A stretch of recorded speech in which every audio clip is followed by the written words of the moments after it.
Hey guys, Happy Thursday. welcome back to Devotions with Emma and Sammy. We're so excited that you're here.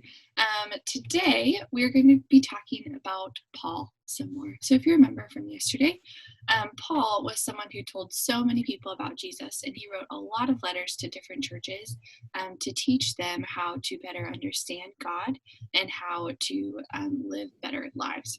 So, we're going to be learning and reading from his letter to Colossae today.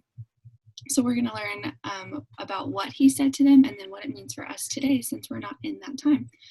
So we're going to go over to Emma and she's going to fill us in on all that good stuff. Yes, thanks, Sammy. So our theme is the New Testament, and our main idea is Paul's big ideas. And our verse is from Colossians chapter 3, verses 1 through 3. Since you have been raised to new life with Christ, set your sights on the realities of heaven, where Christ sits in the place of honor at God's right hand. Think about the things of heaven, not the things of earth. For you died to this life, and your real life is hidden with Christ in God. That is our verse. Yes, thank you, Emma. So like Emma just read, this is Paul's letter to the Colossians, and he's telling them how to live a better life with Christ.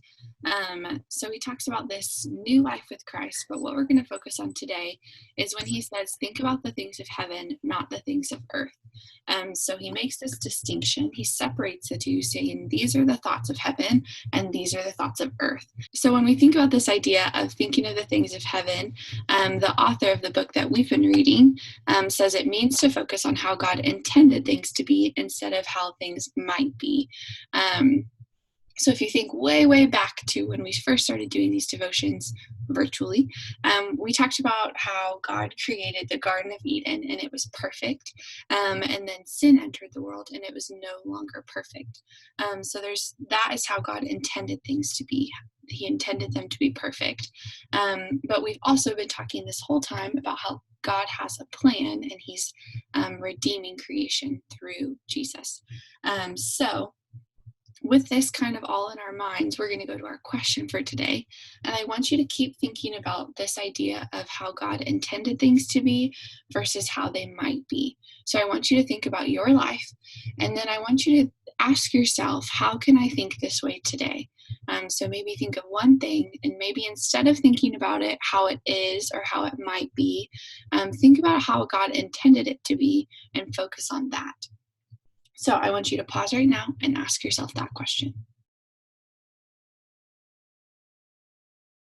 Welcome back. We're going to move straight to our prayer for the day.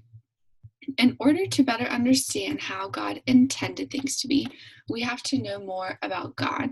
To know more about God, we have to spend time with God. And a great way to get to know someone and spend time with them is to just talk with them. So for our time of prayer today, I want you just to talk with God. Tell him about your day. Tell him about how you're feeling, what you're thinking, what you've been doing at home. And this is a really good way to get to know him better and to by getting to know him better, you get to know more of how he intended things to be. So pause the video right now and just talk to God. All right, welcome back. Thanks for taking that time in prayer with us. We're going to keep talking about Paul over the next few days, but for today, we're going to go over to Emma for our invitation. All right, so today is National Day of Prayer, and I know that we've already sat and prayed during this devotion, so we would like to switch it up and do something to get you moving. So we would like to invite you guys to go on a prayer walk, and I will leave the specific instructions on how to do this on the next slide. But basically during this prayer walk, you're going to be looking around for things that you're grateful for. So like birds creating music or flowers in bloom, things like that. So yeah, we hope you have a great walk and a good rest of your day. Bye, guys. Bye.